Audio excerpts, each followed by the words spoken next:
Hi, welcome to On the Line, and I'm your host, Britton NewOne Carter. Tonight we have a very, very special show tonight. We have with us Mr. Malcom Timmons and Dr. Emmet Cooper. But before I get to that, let me just remind you as to how to follow us. You can reach us at Facebook on the Line TV, and you can also follow us on Twitter, #WatchOnTheLine. Tonight we're going to start with Mr. Malcom Timmons. Good evening, Mr. Carter. How are you, Malcom? Okay, I'll be formal with you. Yeah, absolutely. Just to be candid, Malcom and I go back since Sandbox days together. We've got a long-standing history. We grew up together, went to high school together, did a lot of things. Started in junior high. Absolutely, absolutely. So, Malcom, Yes, why sir. don't you tell our audience a little bit about who you are? Okay, well, my name is Malcom Timmons. I was born and raised here in Cincinnati, Ohio. I have a thing that I do. I'm an event coordinator for upscale events, and that's been around since March of 2002 currently. And I also volunteer with the Cincinnati Health Department. I'm a board member, been doing that for 3 years. The beginning of January of 2016 up until November 2016, I was board chair. Okay. So I did that, and we were doing our search committee for health commissioner, and we're still in the process of that. And those are just some of the things that I do as well. Of course, you know this, I'm also a retired Metro driver. I did that for 34 years. You are. Yeah. So that's pretty much who I am. And plus I do a lot of different things in the community. Also too, I do a lot of volunteer work. One of my things that I like to, one thing that I have done is I help out with the Center for Closing the Health Gap. They have a big health expo every year, and they do a lot of things with health disparities and food deserts, and they do a lot of really fantastic good work over there. Right. The CEO over there, Mr. Dwight Tillery, I mean, he does a fantastic job. I mean, he's always trying to help the people in the city, and that's why I volunteer my time over there. And if I remember correctly, you were also instrumental with bringing the Black Agenda to town the first time that it came to the city. You and Dwight Tillery. And correct. Well, I was just part of. I was doing volunteer work with that. Okay. I mean, I'm not on the board for the Black Agenda. Just more of a volunteer. Okay. Now, but anything that needs to be done, as with we do with the Health Expo, and anything that needs to be done, I'm that go-to person. I don't have a specific role, which is fine, because as they say, you know, you get in where you fit in. That's right. So that's what I do. That's right. Yeah. And let me also say that Malcom Timmons also serves on the board for NewOne Productions as the chairperson there. And you may remember the Timmons name. It may sound familiar to you. And if it does, it's because his brother, Lannis, is Coach Lannis Timmons. Correct. One of our more renowned coaches in the city that's done a lot of work with our youth and helping our youth to develop their basketball games, but more so to develop their character and become a great young man. So, Malcom. Yes, sir. You're also the director of upscale events. Correct. Now. Event coordinator. Event coordinator. Yes. Okay, great. And you know, you do a lot of work in the community in terms of contributions from your events. Yes, I do. Can you talk a little bit about that and how it serves our community? I helped out with Women Helping Women, and I'm also going to be helping out with sickle cell anemia. So anytime I see a good cause, there are a lot of good causes, but as you know, the great Mr. Tom Jordan, he says, party with a purpose. So anytime that I can do anything to put awareness out there for a specific organization, and I have a really good staff. I mean, I have these ladies, I mean, they work like you would not believe. I'm just the face of it. You know, really, they tell me what to do, and that's what I do. So we helped out Women Helping Women, and we're going to do something with sickle cell. Okay, great, great. Yes. And I'm sure that they appreciate that. Also, Malcom, before we move on, I wanted to talk a little bit more about the closing the health gap. Okay. And I like to talk in terms of how this impacts our community. What is it that we can do, particularly in our inner city? What awareness do we bring to our youth in the inner city through this? Well, I'll tell you what they do over there. I mean, they have so many good programs. Like I said, they talk about the food deserts. They talk about health disparities. They talk about income. And they're always speaking on health issues. I mean, people that in the black community don't even do. I mean, they talk about having fruits and vegetables. When they talk about these different things, when you see our corner stores, they're full of junk food and adult beverages. Let's just say that. Okay. So what they do, they go around and help a lot of different people in a lot of different areas. And this health expo, they bring it all together because with the health screenings that they have, I mean, we actually found out a friend of mine, she was just down there just hanging out at the health expo. Right. And she went to get one of the screenings, found out she was a diabetic. Wow. And now Amazing. she's on the Amazing. way, or she's on the road to recovery. She's doing really well now. Right. So they do a lot of really good things over there. I mean, I've been volunteering with them since 2008, and anything that I can do, I do it. So it's this just is an annual event, correct? every April, the last Saturday in April in Washington Park, the last 4 years, and for 2018, it's going to be moved till May because we've been having a lot of inclement weather. Right. So it's going to be moved till second week in May, as I believe at this current. Is this time. something that we can see taking place more so, not so much as annually, but can we see this event taking place more often in our community? Well, it's interesting that you would say that because the Health Expo is one event, but there's a lot of different things that they do within life. For instance, they have men's health, black men's health actually. Right. And one of the coordinators over there, Mr. Herschel Chalk, he does a lot of things on prostate cancer. Because a lot of men, and I don't know where they get this from, and I hope they're looking at me directly in the camera. Any man that's not going to the doctor, get over it. Okay. Get over it. You need Okay. to live. Okay. Don't be selfish because you don't want to see a doctor. Think about your spouse. Right. Think about your children. Think about people around you. If you don't take care of your health, you won't be here. So that's one of the driving forces that we talk about and they volunteer about. And I tell you, when I see all these different health screenings, it's the most amazing thing you want to see. And a lot of the people in the medical field, they volunteer their time, Tyler. And that's why I do. I volunteer my time a lot. Right. This question I'm going to also propose to Dr. Cooper when I speak with him. But I'm going to ask you the same question. Why is it that our black males in our community refuse to get early treatment? What's the problem there with us going to the hospital, going to the doctors? Well, you know what? I'm going to be very candid with you. Men have an issue with the rectal exam. That's their issue. But to me, like I tell any man, a minute of discomfort for a lifetime of joy and happiness. So is that something that's predominantly just amongst black males, or is this a man Well, you know thing, what? You know what? I have friends in different races, and some of the men are challenged by that. And I can't really, well, see, me, I'm a cancer survivor.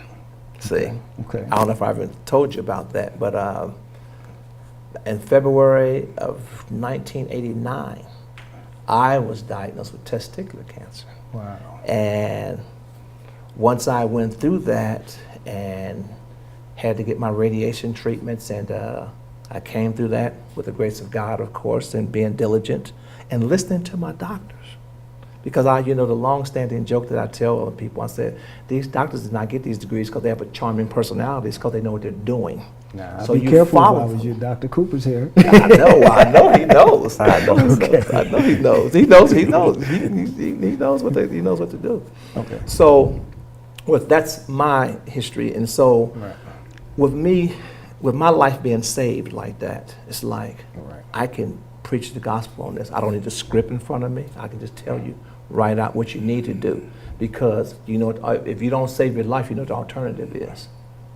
So that's where I'm at with that. That's right. So, and let me ask you, as one of our community leaders, one of the outspoken persons in our community, how are you seeing our community and the violence within our community? How do you see that, Malcolm? Well, when I see violence in the community, first of all, how it comes about, there's different variations of it. You hear people talk about the gangs, you hear people talk about the drugs and everything.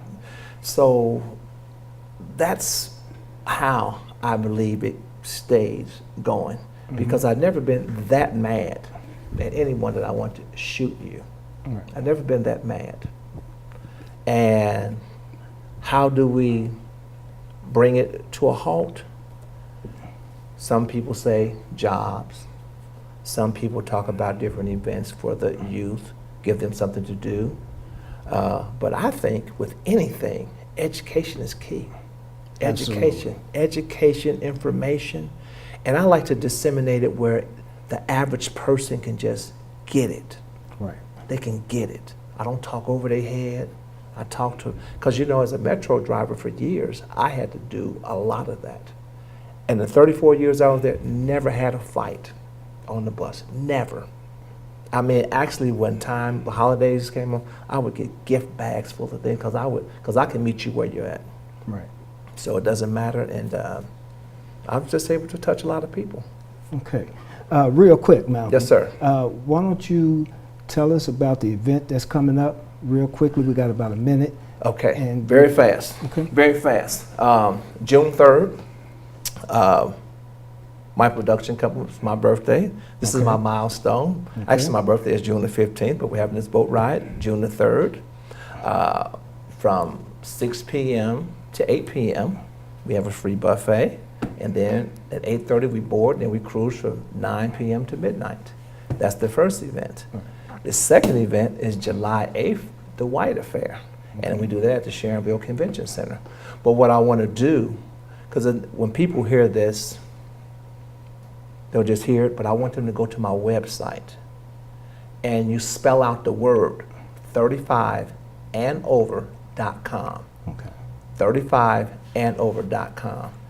And all the information is there. We keep the website updated constantly, and you get all the information there about upcoming events. Great. Check him out. This is Malcolm Timmons, and he's on the line. And I appreciate you, Mr. Britton Carter, for having me. Thank you. We'll be right back with Dr. Emmet Cooper.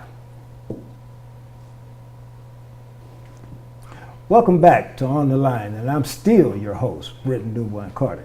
And we're back with Dr. Emmet Cooper. Now, Dr. Emmet Cooper attended Howard University.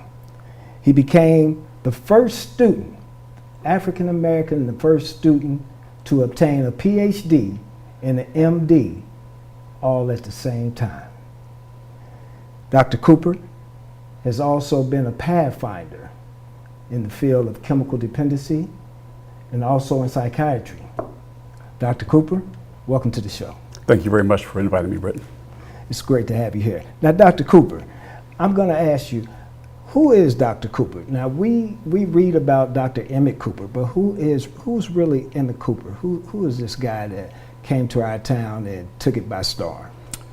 Well, I was born in Cleveland. Okay. I'm still a Browns fan, and that's taken a lot of denial and perseverance and other characteristics.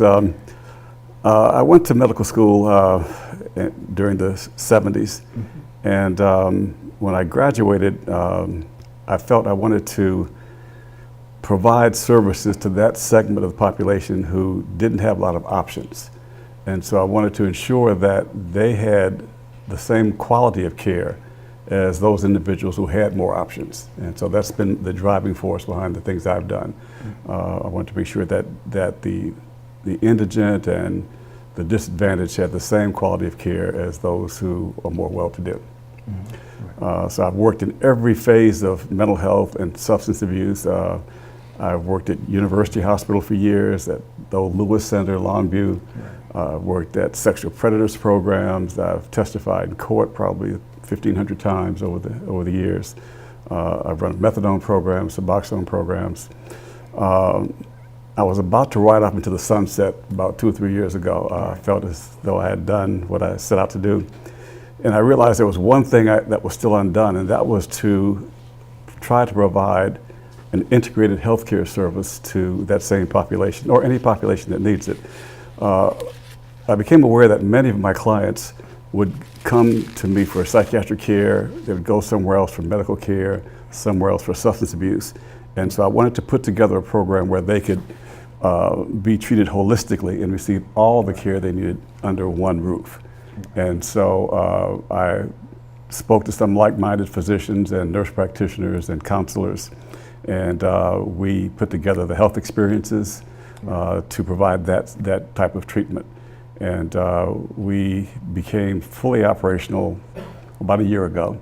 And it's been quite an experience to be able to treat someone, not treat a diagnosis, but treat a person. Right. With all the multifaceted things that they bring to the situation. Right, absolutely. And I've had the honor of being under his employment. I work for Dr. Cooper, and it's fascinating. It's quite an honor to be an employee there, to get a chance to see his vision firsthand. And Dr. Cooper, what I notice about the clients that come to our facility is that they do tend to embrace the recovery process, differently than they would have had they not had the opportunity to go to primary care, to have some of these other areas addressed, such as the mental health piece. And talking to Dr. Victor Garcia, who is a big proponent of the PTSD, what's your feel on the PTSD that's plaguing our community now? Well, it's a type of anxiety disorder, but it's a chronic type. And it affects, I would say it affects many of the children who grow up in disadvantaged neighborhoods. They have to acclimate and become accustomed to things that most people are never exposed to. Right. And so they develop different coping strategies that is often seen by the general population as being abnormal, but it's what they need to do to survive the environments in which they live. Unfortunately, the coping skills that they develop for their environment often don't fit in the larger population. Right. And they're seen as abnormal and aberrant, and so they get into all kinds of difficulties academically, criminal justice system, occupationally, and it's because they try to apply the same skills that they needed to have to survive to a different environment, and there's not a good fit. So they have to be retrained, retooled if they're going to make it in the larger population. So how do we go about this retooling? It's a difficult process because they're beset by many problems.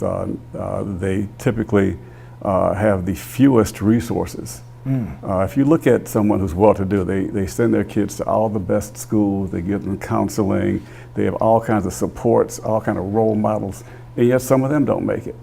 The surprising thing to me about kids who come from the poor areas is that any of them make it, because often they don't have the resources, they don't have the better schools, they don't have role models, they don't have support systems.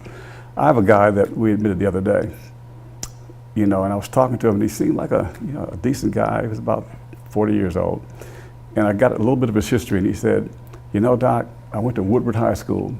He said, I was a great basketball player. He said, I got a 4-year scholarship to the University of Maryland. The night before he left to go to Maryland, they were drinking beer somewhere around the school. Someone called in and reported him. Somehow it got back to Maryland. They withdrew his scholarship, and his life has been downhill ever since. Now, what do you think the chances of a more well-to-do individual would have been had he had a 4-year scholarship and got caught drinking beer in school?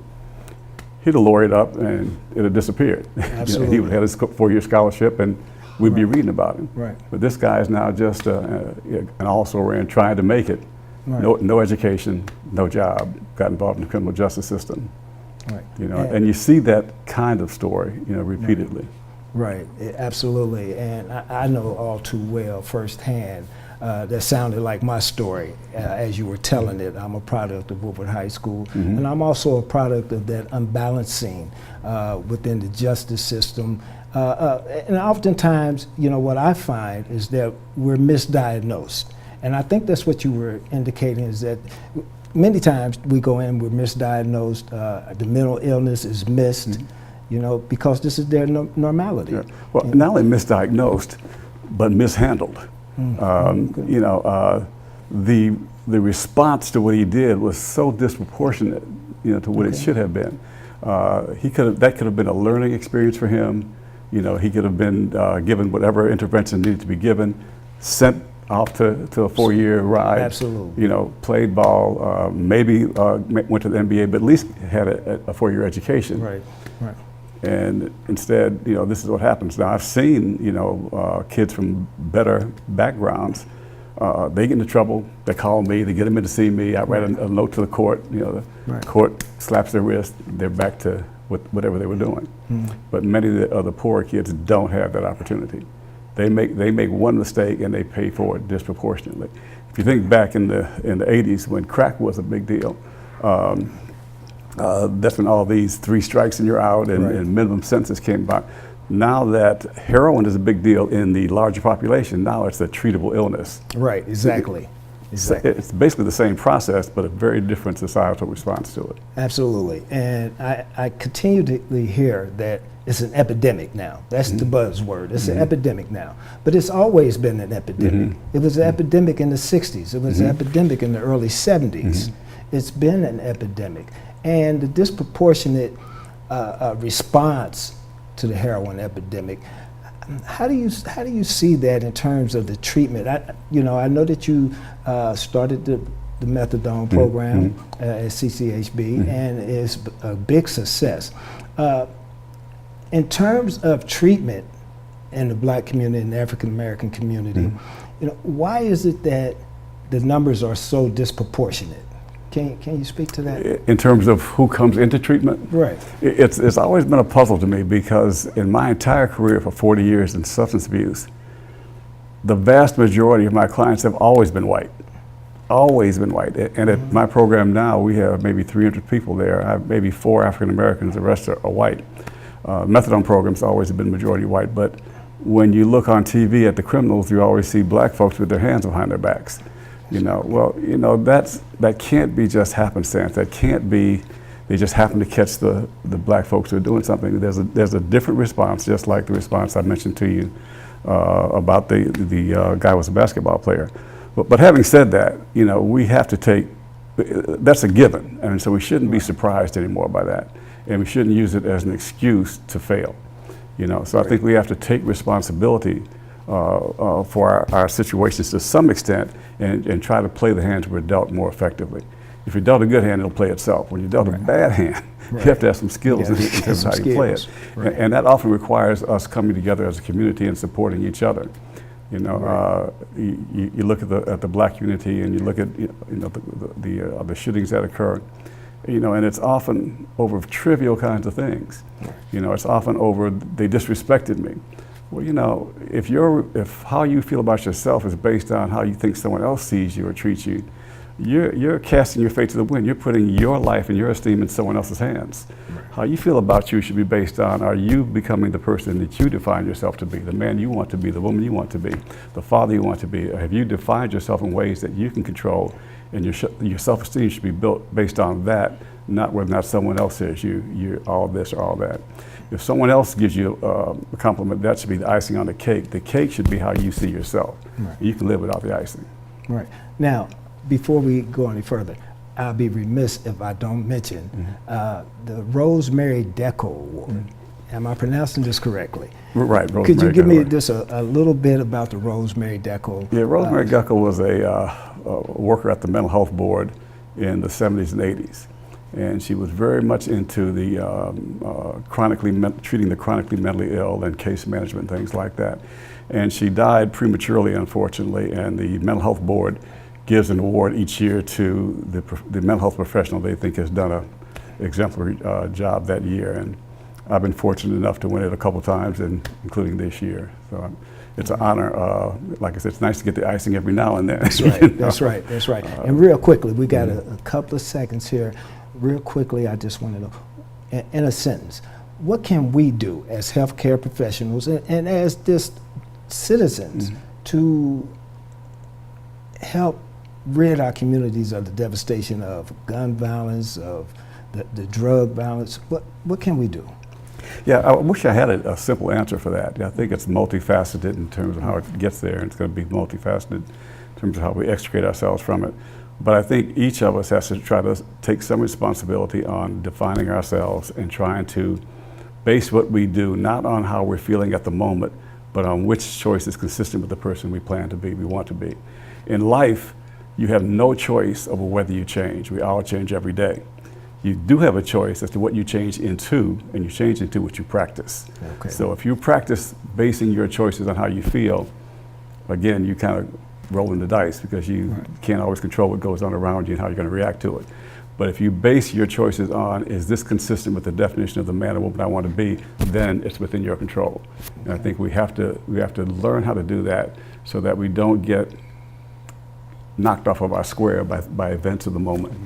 Right. Real quick, and this is for both of you gentlemen, take a minute apiece. How is this healthcare, the cuts in the healthcare, how is this going to affect our communities? Malcolm? I think, because I read a lot, and it sounds kind of flip in a roundabout way. A lot of people didn't even understand the difference between Obamacare and Affordable Care Act. It's the same thing. It's the same and the people that voted against it, now they say the chickens come home to roost. That's right. I think it originated, if I'm not mistaken, Dr. Coop, help me out, with FDR, or was it something that... The Affordable Care Act.